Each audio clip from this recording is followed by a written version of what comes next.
Gurur Brahma, Gurur Vishnu, Gurur Devo Maheshwaraha, Gurureva Param Brahma, Tasmai Shri Gurave Namaha.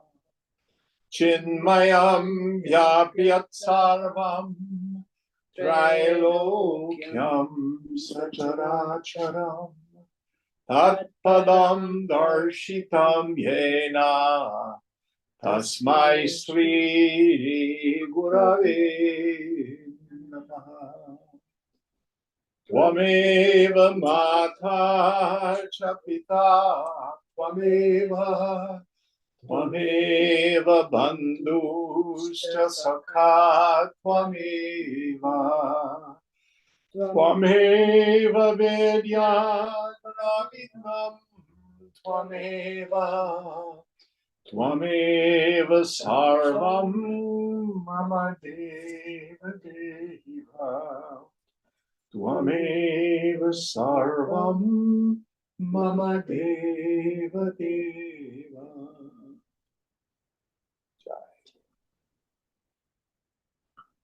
Om Sahana Bhavatu Sahanau Bhunaktu Sahaviryam Karavavahai Tejasvinavadhitamastu ma vidvishavahai.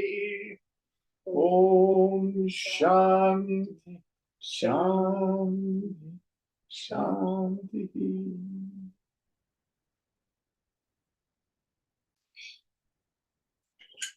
Nikhil, was that you that asked the question earlier? Yes, Jim. Yes. So let me just follow up on that because it's so important. So I was talking with a young fellow who for his whole life has been a devotee of a Guru Meher Baba. And he's been an addict and an alcoholic, and he loves Baba. And I was tough on him. And I said, you know, you have to face a fact. Baba hasn't kept you sober. Baba has not kept your life from being in the trash can. So there's always something we must do to clear out the channel for grace to enter our lives. The Lord can and will save us. But we have to do two things. First, we have to turn our minds in that direction. Then it's most clearly stated, actually, there's a sutra in the second chapter of Yoga Sutra, Patanjali. It's the first sutra of the second chapter. It goes like this. Tapas Swadhyayeshwara Pranidhana Kriya Yoga. Kriya Yoga means yoga in action. Karma is an already completed action. Kriya is an action that's taking place. So, tapas, austerity, swadhyaya. Swadhyaya has a different meaning for Patanjali than it does for the Jnana yogis. For the Vedantins, we usually think of swadhyaya as scripture study on our own. But for Patanjali, it means a personal psychological inventory of our kleshas. We could say our challenges, our character defects, our flaws, doshas, and our assets. So we start on a daily basis. Okay, how am I doing? And if you want compassion, if you want kindness, if you want honesty, if you want integrity, there's so many things we can work on. But write them down on a piece of paper. These are the things I want to work on. Make an inventory of your grosser handicaps. Then, tapas. What's the austerity? We work on them. So I'll give you just a personal example. One of my bad habits is I'm a backseat driver. I jokingly say I'm a blind backseat driver with a poor sense of direction. Vinayak knows it. I've driven with him. It's unnecessary, but it's just a habit. So I gave myself the practice. I'm going to quit giving directions, making suggestions when people are driving, even when I think I know better. So I work on it. That's tapas. Now, I do that Ishvara Pranidhana, trustful surrender to God with God's help. We ask God to remove these defects of character, these kleshas, to direct our thinking, to help us change our behavior. Now remember, we tend to judge ourselves by our intentions. The world judges us by our actions. Change, behave, and be willing for it to be progress. So that's a wonderful sutra. Tapas Swadhyayeshwara Pranidhana Kriya Yoga. It's a good one to hang on to. That's good for all of us. Any thoughts on this before we go into the text? Yes, Jim. Yes. So all the qualities Nikhil was talking about, like the one which I would find really hard is like being compassionate when the situation actually demands to be tough with someone. I find it really, really hard. I keep postponing giving a tough message sometimes. And that's where I think all this kind of confuses in my head that if I were doing all this, I would be compassionate. But I was like, no, I just have to take a tough stance. And it's really a lot of conflict. Well, a tough stance and compassion are not mutually exclusive. So, for example, if you've got the hand of a 4-year-old and you're at a crosswalk and the child wants to run out into the street, not knowing that traffic is dangerous, you're not doing a compassionate thing by just letting them do it. So it is not necessarily compassionate to co-sign people's bullshit. So I will frequently be quite direct with people when I think they're fooling themselves. I'll say it in as kind a way as I can. I certainly don't do it with animus in my heart. So is it, for example, someone who works for you who's not performing? Yes. It's not an act of kindness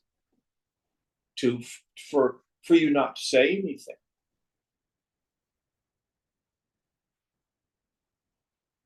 Now, you've got some choices. Do you want to let them go or do you want to put them on an improvement plan? Also, the challenge I usually have is I'll try to say something in a very kind way. It doesn't seem to get across.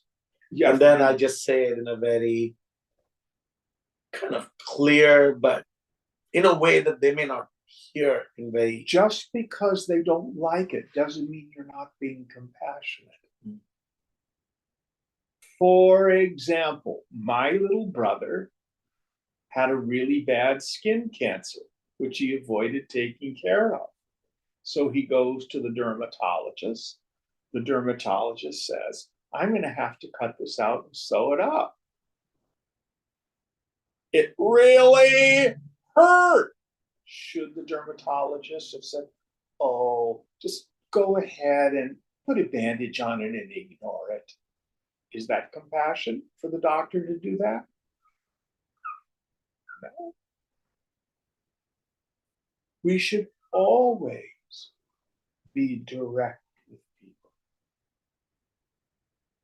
I love the movie Gandhi. Gandhi would go right up to the British, governors in charge, and he would tell them exactly what he's going to do.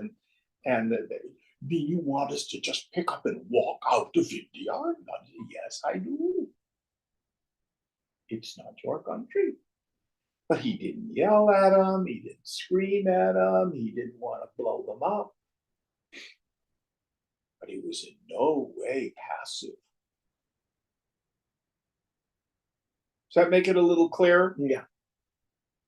No, frequently with people we love, being direct is an act of love. Another real live example. I have a very dear friend who's hard of hearing, and he has hearing aids, and he can't hear high frequencies. And I don't know what's happened with his hearing aids, but he's got them set so they have feedback, and they make this high-pitched beeping noise, which he can't hear. And then, we were supposed to go to the symphony a couple weeks ago. And he declined to go, gave me the ticket back because he didn't want his hearing aids to beep at the symphony. And then we were together in a social situation, and his hearing aids were beeping. So I was very direct with him. I said, you can't stop doing things because your hearing aids are malfunctioning. What you need to do is get them fixed. And you can't do it yourself because you can't hear it. I'll go with you to the audiologist. Your quality of life is going to be diminished if you don't take care of this. Now, it's up to him. He may or may not take me up on it. But other people, we don't want to be, that's ableism, to say something about it. No, it's not. Are you catching what I'm saying? Yes, no? Yes. All right. You can do this. But you check your own heart. Make sure there's no animus, no revenge, that it's about truth, and it's about what needs to be done in the work environment. You're a manager. Do you have anything to add? Yeah, it's very hard to give feedback to people, but as a people manager, I've been trained a lot. But we were made to read this book called Daring Greatly by Brené Brown, and she said, clear is kind, kind is clear. And what we've been Say that again. Clear is kind. Kind is clear. Yes. And one of the things that we do is we don't make it about ourselves or the person. We just make it about, well, this is what the business needs. This is where we're at. What can we do to bridge the delta between the two? So don't make it about the person unless it's they're being tardy, then it's a repeated pattern. Right? Other than that, if they're not doing work, we just make it about I expected ABC, you delivered, that. Can we reconcile the difference? I don't know if that helps. But we confuse being nice with being kind. Oh, but the voice training helps a lot. I have had to really change the way I communicate, because bringing a softer, gentler voice can deliver firmer messages, which also comes across as kind, so they don't get triggered. Good point. Yeah. Good point. Yeah. Good point. But by being nice, I was saying trying to make people feel okay, which isn't always what we're there to do. Okay, enough on this. This is so Nikhil, do you have more follow-up questions on this?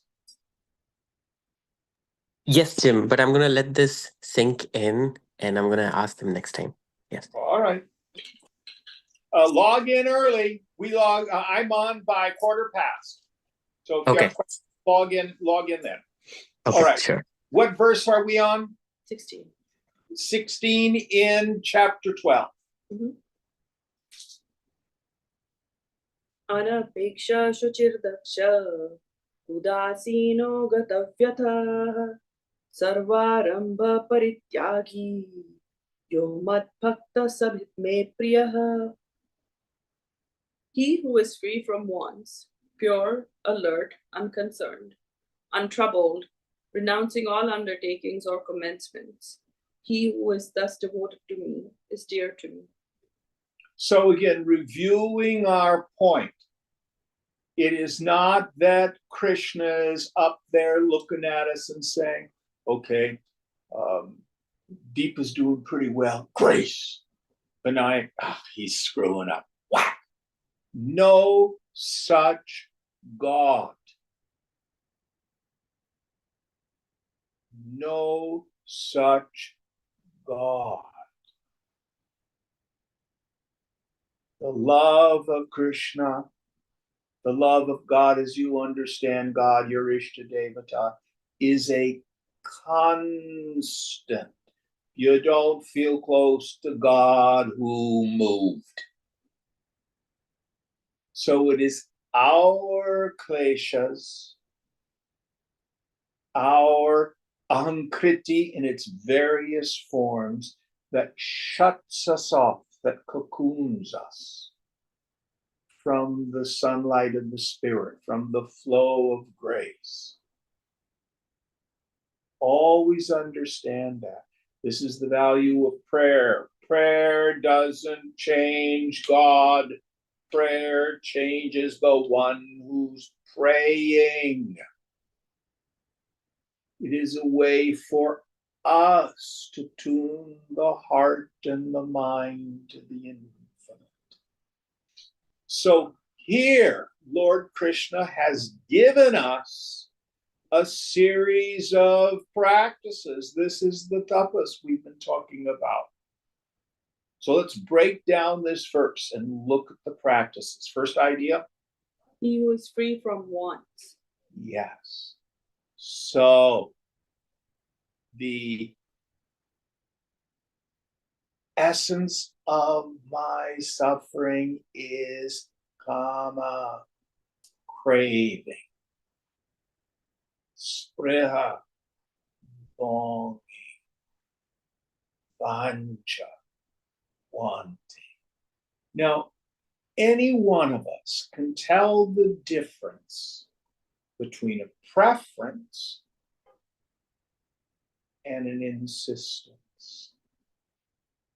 The quality of the craving is my mind is telling me I need to have this in order to be happy or in order to be okay. So the yogi wants to smash that idea. The bhogi, the one who lives the life of the sensualist, thinks that I'm unhappy because I don't have what I want. I want to be happy, so I'm going to struggle and work hard to get what I want. Everybody better get out of my way. The yogi also wants happiness, but understands that it's the craving itself which is my suffering. So she enters into a way of life that reduces the number of addictive relationships with the world. And you can't flip them off like a light switch. Real renunciation of our desires comes through insight. There is no more fruitful meditation than to stand back in Sakshi Bhava, the attitude of the witness. What does it feel like to want something I don't have? It sucks. There is no other suffering. Now, I either have attachment for something, or I have aversion, I want to get rid of something, or the bhaya, the fear. I have what I want, but I'm afraid I'm going to lose it. That's that vikshepa shakti of the mind.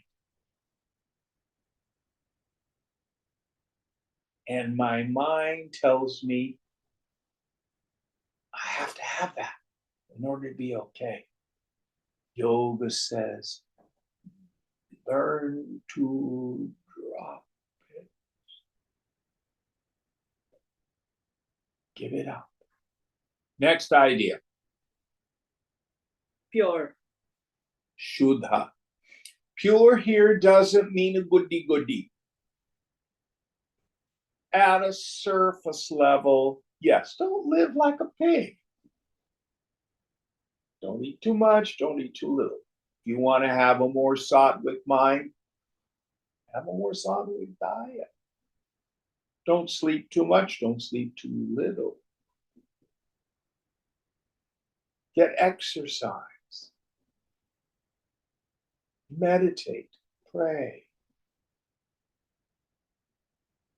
So pure water as opposed to impure water means it's got nothing but water there. That which is not water has been removed. So also, ultimately with the mind, it's when we reduce the frequency and the volume of the flow of thought.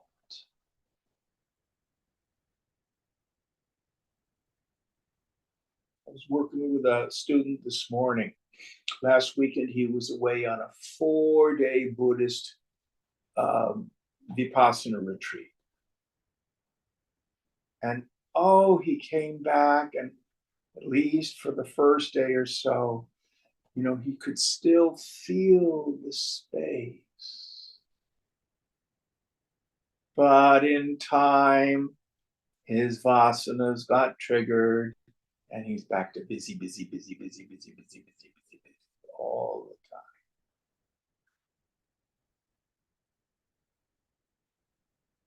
To be a contemplative, to do this work, listen carefully, it takes leisure. You have to have the time to hang out with the infinite.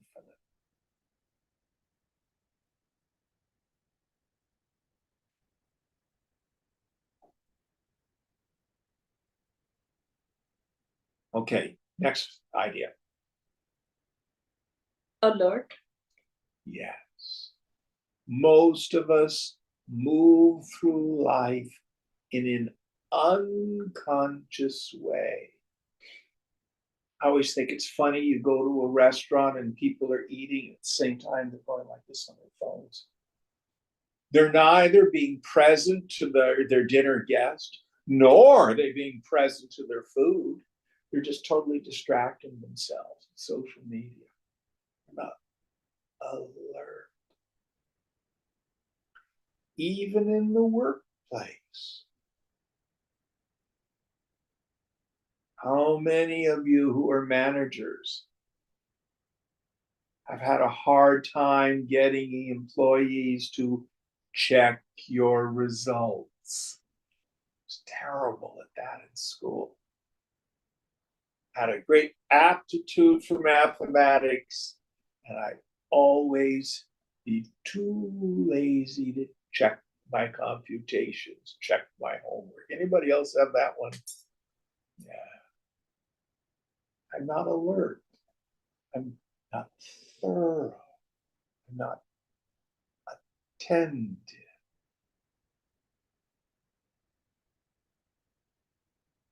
So the yogi works on being present to what's right in front of him.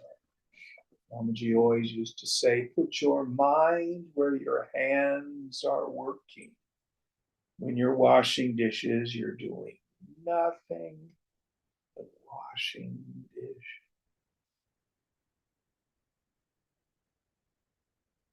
This is not easy. We were talking about Abhisheka with the Murti before class. Do you know why in so many of the rituals you got to have at least 2 priests, sometimes 3?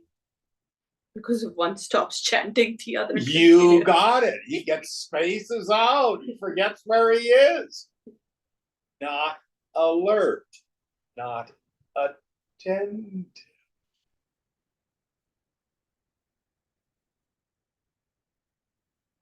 And if we can have the humility in meditation to be attentive to our own minds, oh, it's amazing what you'll discover in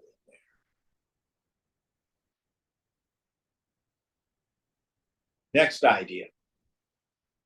Unconcerned. Yes. Swami Tejo Mayananda used to say, the unintelligent person does not take life seriously. The intelligent person takes life seriously. But the wise person seriously doesn't take life seriously. It's all going to work out. It's all Leela, the divine play.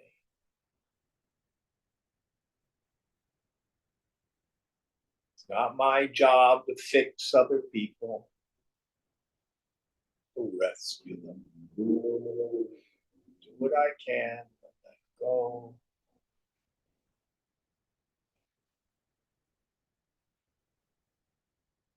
You are never touched by the movement.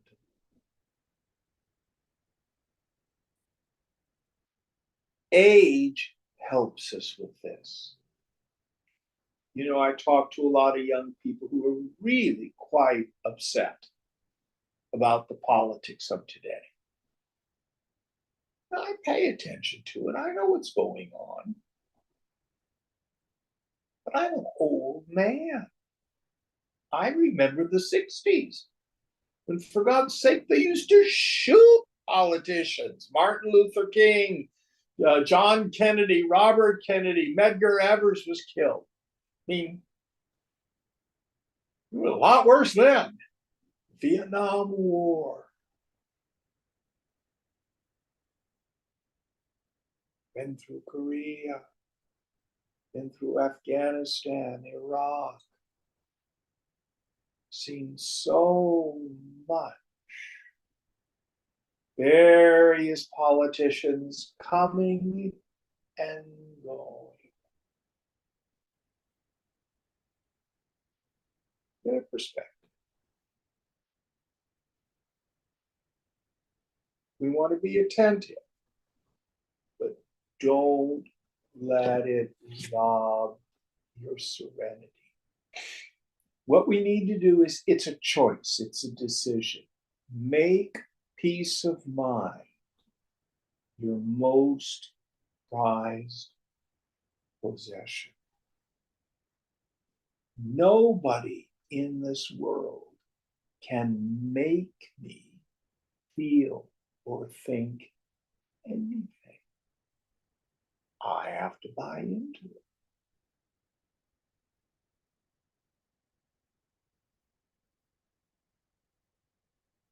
Next idea. Unconcerned, We just did that one. untroubled, Same idea. renouncing all undertakings. So this does not mean that the devotee sits in a corner and never does anything. We means renouncing all ego-prompted undertakings. What do we mean practically speaking? Do your duty. Go to work. Strive for excellence because it's the right thing to do. Fulfill your obligations with your family. But smash the idea. Oh, if only I had a bigger house. If only I had a fancier car. Oh, this job, well, it'll pay half again as much money. I'm going to go for that. Follow your intuition. But let go of the idea that a change in externals is going to make me happy. And those of us who've been successful in life to some degree have had to face this incredible truth. Well, I thought buying the condo was going to be the BCs. I'm going to be a property owner. And then you find, oh my God, there's so much responsibility to it. Oh, I'm going to get this fantastic job. Well, I didn't realize I have to work 55 hours a week. You know, everything. And then you get these things, and it's different. A little bit more joy, maybe. But nothing in the external world, no person, place, thing, or situation can fill up the God-shaped hole in my heart.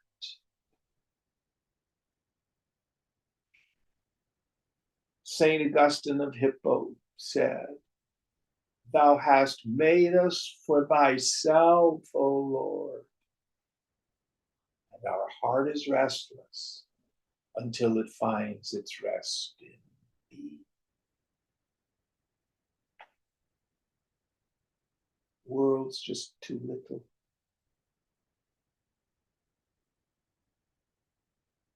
Next idea.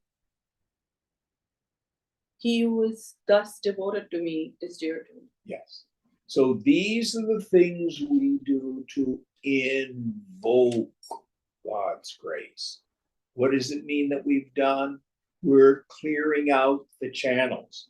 I like to use the example, I think I may have used this before, about the battery terminals in an old car in cold weather. Did we use this one in this class before? Yeah. So the car won't start because the battery terminals are corroded. You open the hood, get out your wire brush, then put the things back on, vroom, it starts right up. So what is the corrosion on our battery cables or battery terminals? The opposite of these ideas. Fear, number one activator of character defects. Selfishness, envy, jealousy, resentment, greediness, hardness of heart. And that shuts us off from the flow of grace in our lives. Next verse.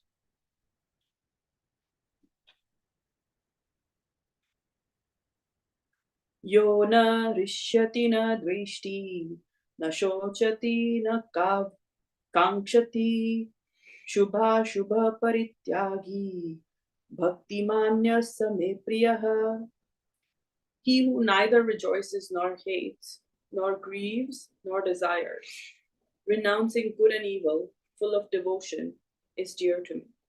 Yes. So again, more practices to take up to invoke God's grace. So the first one, He who neither rejoices nor hates.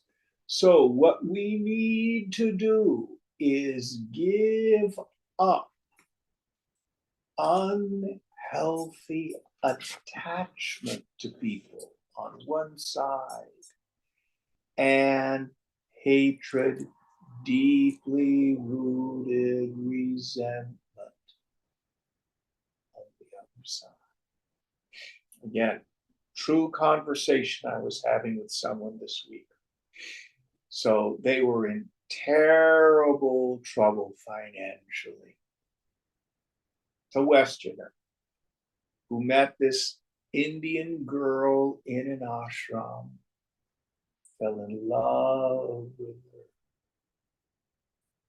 and then endeavored to buy her love, sending her all this money and paying for this and for that. Now, granted, there's a cultural difference. Many Indians think all Americans are rich. And compared to them, many of us are.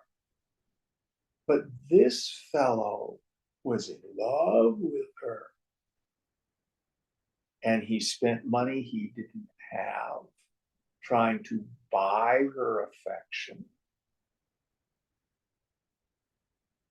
And was on the edge of bankruptcy.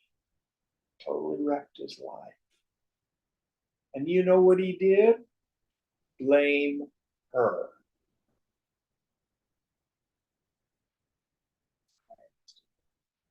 Well, did she cheat you? Did she take your credit cards and run up debts? No. You bought all the stuff that you gave to her? Yes. Did she ask you for things? Yes, she did. Could you afford them? No. Could you have said no? No, because I loved her. And then he's full of anger and blaming her for his poor judgment.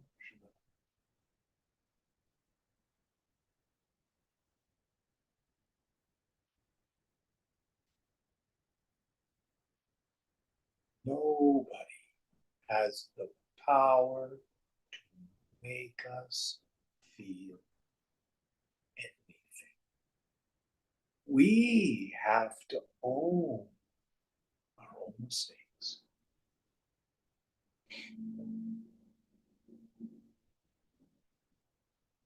Now, there's lots of ways to deal with deeply rooted resentment. I think one of the best things is, how have I behaved in the same way? Usually it's because of fear or hurt. I know what it's like to be fearful. I know what it's like to be hurt. Then I know why other people are acting poorly. But in terms of the other things, so this young man had lust in his heart and spoke love with his lips. That doesn't mean he was thinking about sex all the time. What is the difference between lust and love? Love is when I genuinely wish the well-being of the other. Lust is when I want something from them. And it can just be attention and affection or approval. But if I'm doing unhealthy things to try to win the approval of another person, I'm the one who's fooling myself. That's not love. In Sanskrit, there is no word for romantic love like we think of it in the West, which comes out of the whole chivalric tradition. There's two terms, lubyity and sneity, both of which have negative connotations. One is kind of smarmy and oily. The other is unhealthy attachment. Now we have prema, that love. That's usually directed towards the heart.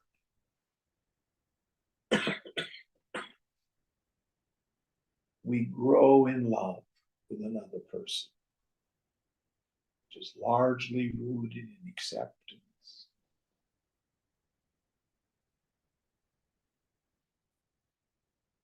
So we need to let go of these unhealthy attachments and unhealthy hatreds.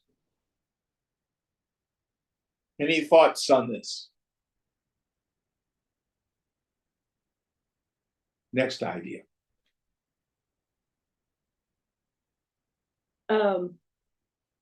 Neither rejoices nor hates, Just did that one. nor grieves, nor desires. So Okay. nor grieves. Grieves. Oh, yes. I grieve a loss.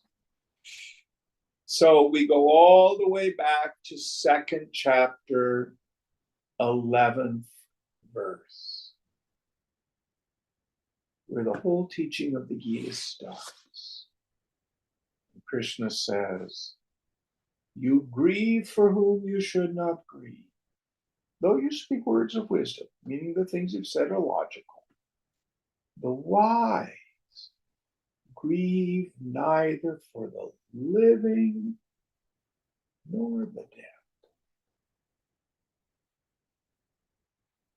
And then so much of that 2nd chapter explains why we shouldn't grieve.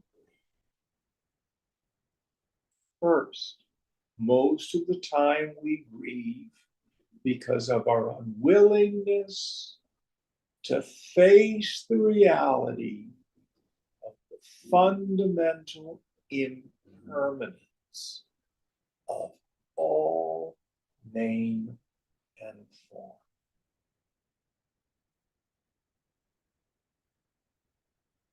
Every name and form is going to perish. All the people, all the relationships, all the situations, everything you own, time that your body itself will perish.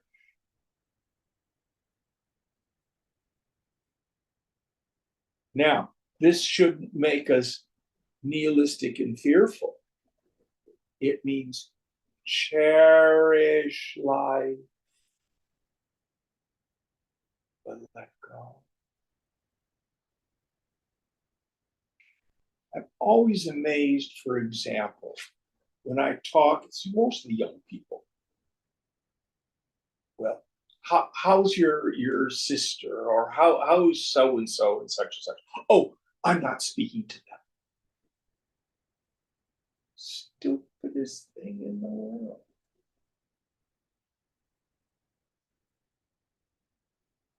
And how would you feel if they got killed tomorrow? Clean things up. Reconcile with people. Life is short. You never know when death comes. Enjoy what's right in front of you, because you never know when it's going to be taken away.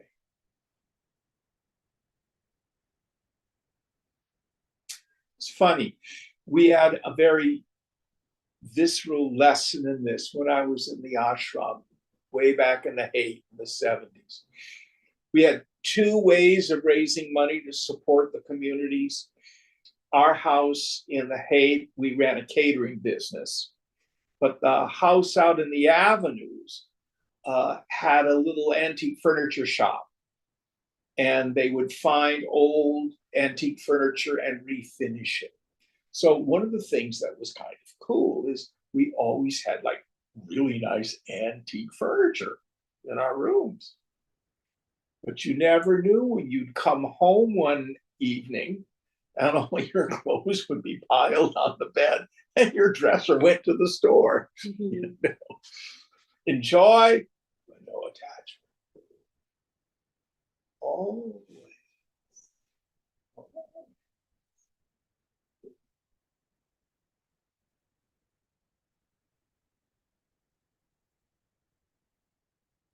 Next idea. Nor desires. Yeah. Meaning craves. You will always have preferences. This used to really bug me because it was clear being around Swamiji. He had preferences. He loved spicy food. He preferred South Indian food to North Indian food. He enjoyed driving fast in cars.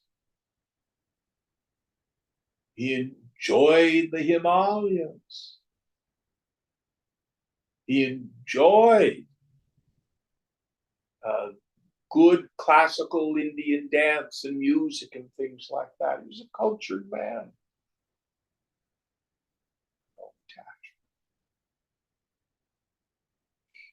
So only you can discern whether it's a preference or insistence.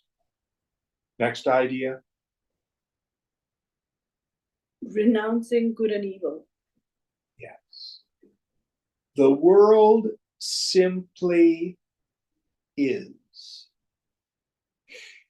In Vidyaranya's Panchadashi, he breaks this down in a fabulous way.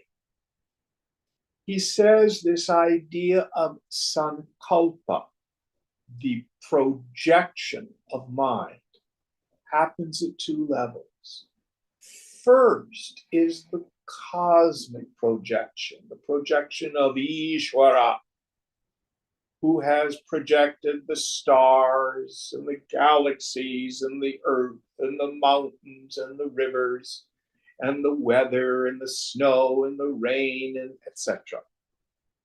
That simply is. But it is my mind that superimposes onto the isness of Ishvara's world good and evil. I like such and such and so and so, and I don't like so and so and such and such. Those are my mind's projections. So the yogi endeavors to see Ishvara's world as it is. Now, practically speaking, I can remember when I was in the ashram, I was working on this idea. We were right next to Golden Gate Park. So I'd be in meditation and really working, getting my mind all tuned. And then I'd just go walk through the park. When I would look at a bush, just see the bush.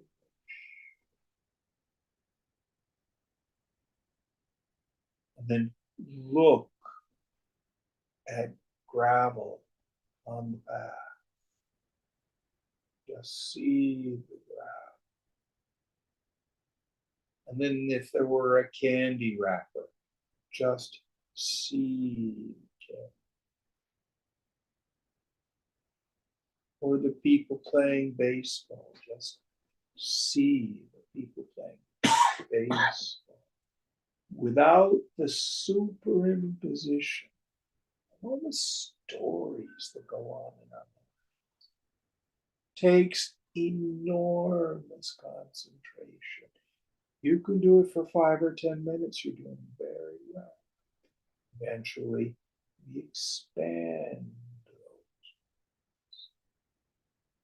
To practice this samadrishta, This equality of vision. Being able to see Ishvara's world, which is neither good nor bad, without the superimposition of my mind's judgments. Any thoughts about this?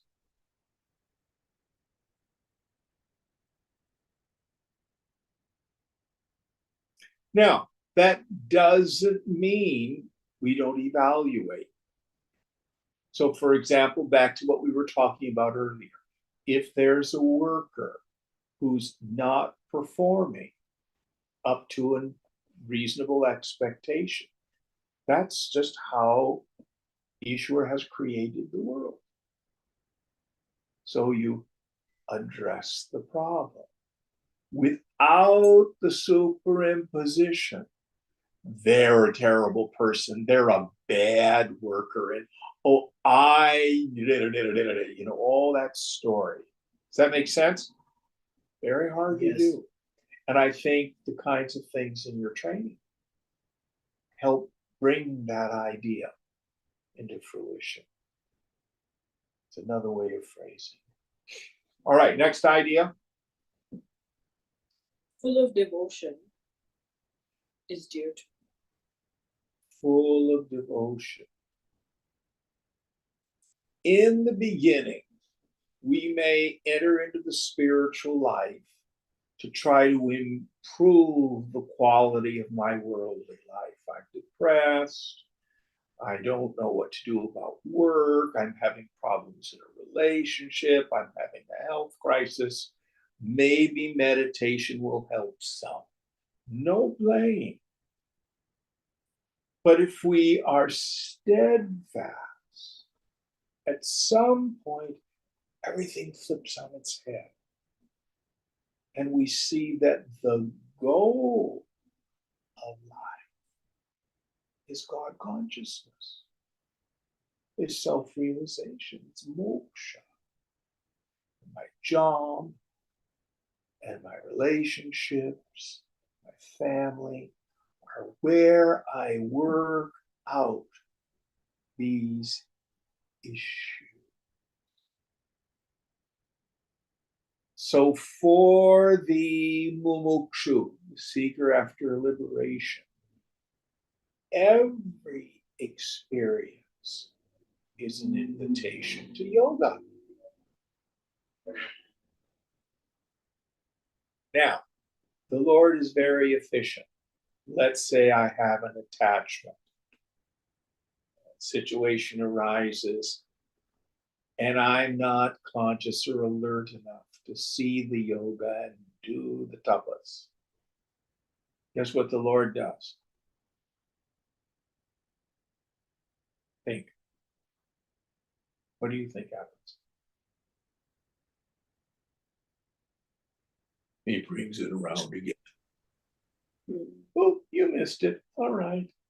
Next week, we'll bring the same issue, different name, different face, same issue. So how many times have you heard me say, who got upset this week? Tell me this is the first time you've had this feeling. And it will keep arising in our lives till we let go, keep our hearts open. All right, next idea. That's it. Okay, next verse. It's two together. Okay, let's do two together.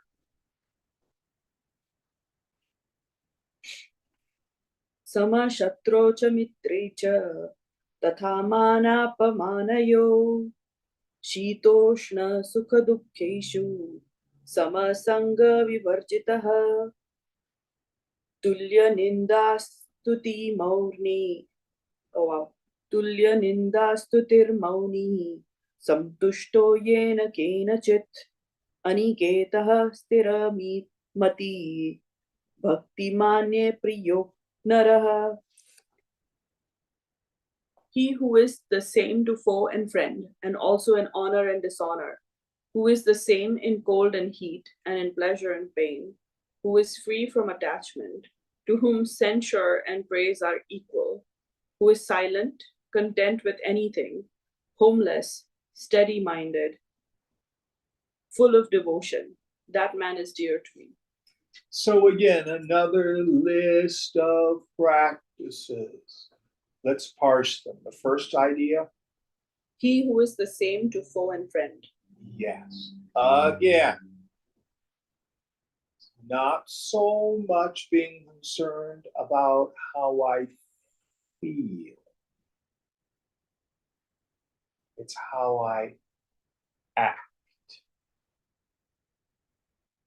So, for example, as a manager, there are probably, you don't call them employees. What do you call your subordinates? Directs, ICs. Your directs. Some who you personally like better than others, right? Yeah. Yeah. But as a manager, it is your job to treat them with celebration. You have to measure their work, not how much you like them. Am I wrong? Well, very true. Yeah. It's not easy. No. So there may be people who come into our lives that annoy us. See that it's nothing wrong with them. I'm the one with the klesha. If I'm annoyed, just set it aside and do your best to be straightforward, to be truthful, to be generous, to be direct, to friend and foe.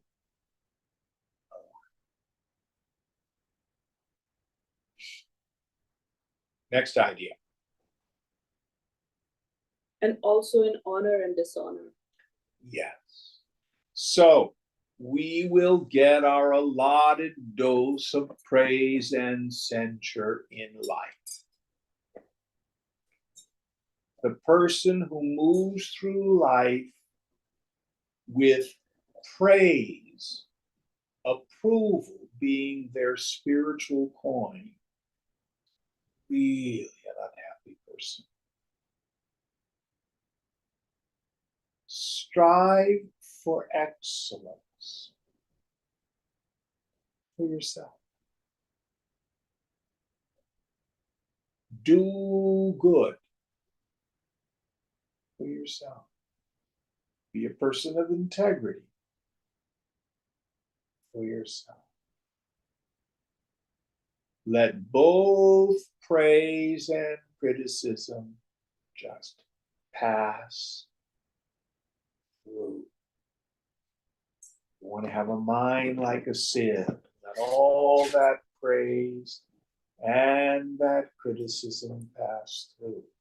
Now, most of us would like to let go of the hurt feelings when we're criticized. It's hard. How did I get in that state that I can't drop it? What we don't realize is where I got attached and identified was on the praise side. Oh, you're so wonderful. Oh, you're so good looking. You're so talented. You greatly exceed expectations. Then when life gives us needs improvement,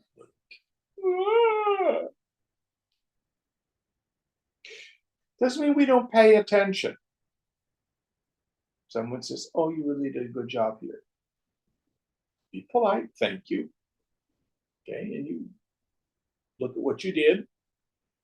Might want to do it again. Strive for excellence. And if someone says you did a poor job someplace else, okay, is it a projection on their part? Or is there some truth to it? Subtle enough and detached enough.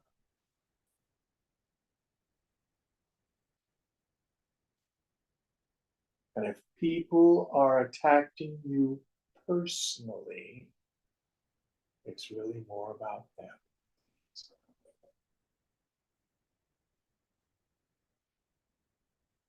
Don't believe.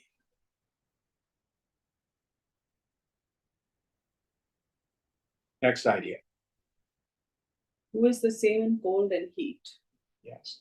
So this is a metaphor for all the various physical circumstances. If I might add one, there's another physical one, and in pleasure and pain. Yes, though those are mental. Okay. See, that's sukha and dukkha. So what? And the next one should be what? Honor and dishonor. We did honor, dishonor. Okay, so what Gita does is it takes these three levels. Heat and cold is a catch-all for all the conducive and non-conducive physical experiences. Sukham and dukkam. I usually like to translate them not as pleasure and pain, but pleasure and suffering.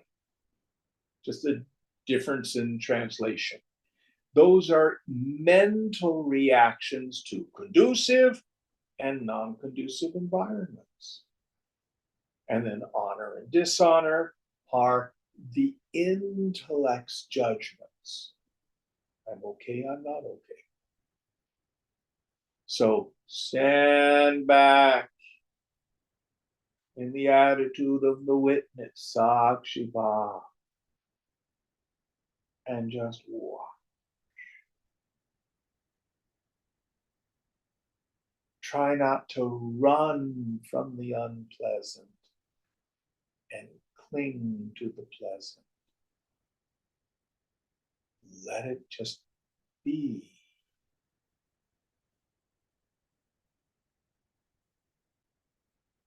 Next one. What verse are we on now? 18. We'll have two more then. Big one. Yeah. In pleasure and pain. Same idea. Yeah. Who is free from attachment. Yes. Let it go and keep your heart open. Great kind of cliff notes for life. So much of peace of mind is directly inverse to our attachment. I call it the cosmic teeter-totter. The more I'm attached, the more I'm craving, the more I want, the less my serenity. The more I let go.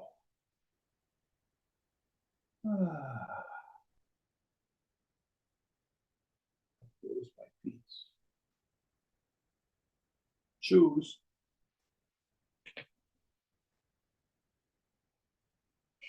Next idea. To whom censure and praise are equal. Same idea. Yeah. What people say to me, what other people think of me is none of my business. It's a nice, good slogan. But then what I think of other people is none of their business. When it comes to the workplace, be solution oriented. Do our best to stay away from personal ad hominem attacks. They almost never have a good outcome. Next idea. Who is silent. Maunam.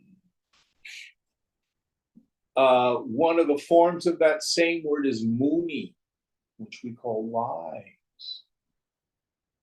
So real maunam is not somebody who's not speaking and then annoying everybody around them by hand gesturing or writing things and stuff like that.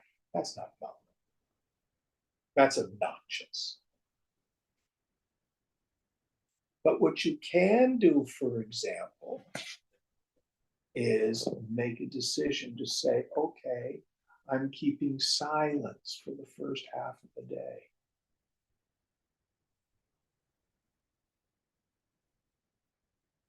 Don't answer your phone. That's silence, not silence. Texting and email. And the real Maunam is a quiet mind.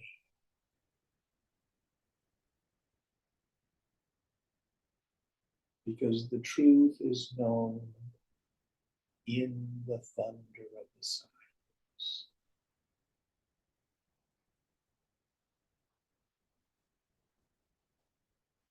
The most difficult of all Mauna practices is this.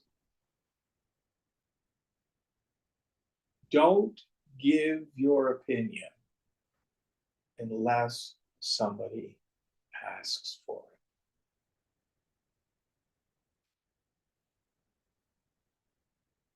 it. If you try it, you will be shocked to find out nobody cares about your opinion. Very rarely do people ask. Boy, I have such good ideas on everything. Don't people want to know what I think? You just want to speak.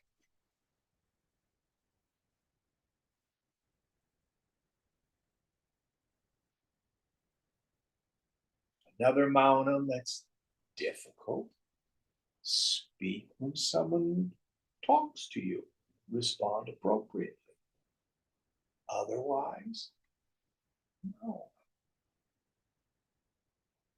Why? Because there's a link between mind and speech. And by reducing speech, we reduce the frequency and the volume of thought. So much of our speech is completely unnecessary.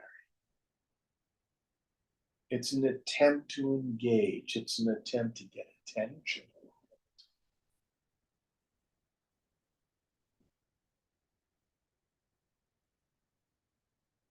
Next idea. Content with anything. Yes. Contentment. Doesn't mean we don't enjoy what comes.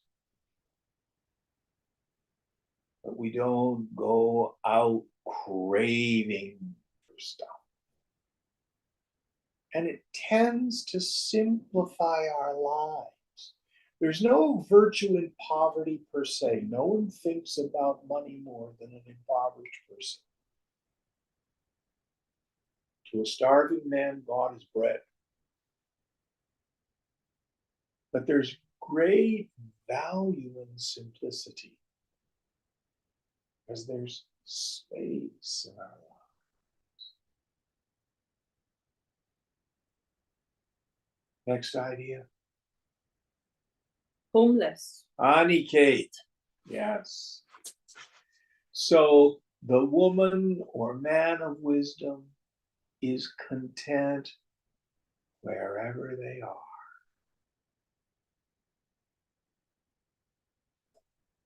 They don't have to build a castle. And in old-timey days, of course, there were ascetics who wandered, or literally homeless. Aniket Chaitanya, the consciousness of homelessness. But the deeper meaning is the yogi's at home, anywhere. Next one. Steady-minded. Yes. So staying steady on the path, being steadfast in our sadhana. One more. Full What's of that? devotion. And full of love. Love for the work, love for our fellows, love for God. And I think we can finish. Do you mind going a little extra? Now, I'll end on time. We'll finish up the last two next week. Then. There's only one. Only one more? Okay. Yeah. Let's do it. ये तु धर्म्यामृतमिदं यथोक्तं पर्युपासते श्रद्दधाना मत्परमा भक्तास्तेतीव मे प्रियाः. They indeed who follow this immortal dharma, law of life, as described above, endowed with faith, regarding me as their supreme goal, such devotees are exceedingly dear to me. Yes. So those people who've made this shift that we talked about earlier, that spirituality is not something I do before my workout and after I do my line dancing class. But no, I make moksha, I make the Lord, I make Krishna, however you see God, as the goal of my life.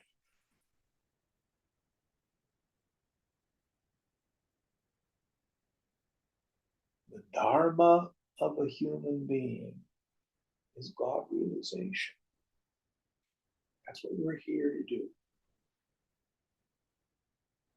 I love what Ram Das said soon before he left the body. Someone asked him, "What's the meaning of life?" He said, "To walk one another home."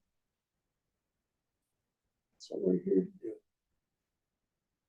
Reach out, help the next person come home to God.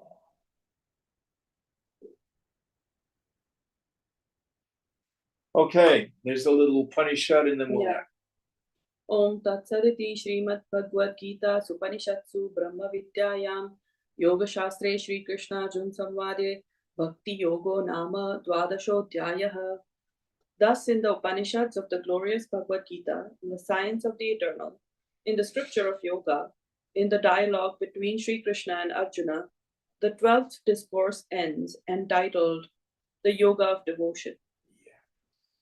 Now, for those of you who want more instruction, I want to point you to the classic text, Narada Bhakti Sutra. One of these days, we may do it again. You can always study it on your own, your swadhyaya. Om Purnamada Purnamidam Purnat Purnamudachyate Purnasya Purnamadaya Purnameva Vashishyate. Om Shanti Shanti Shanti. Hari Om. Shri Guru Pyo Namaha. Hari Om.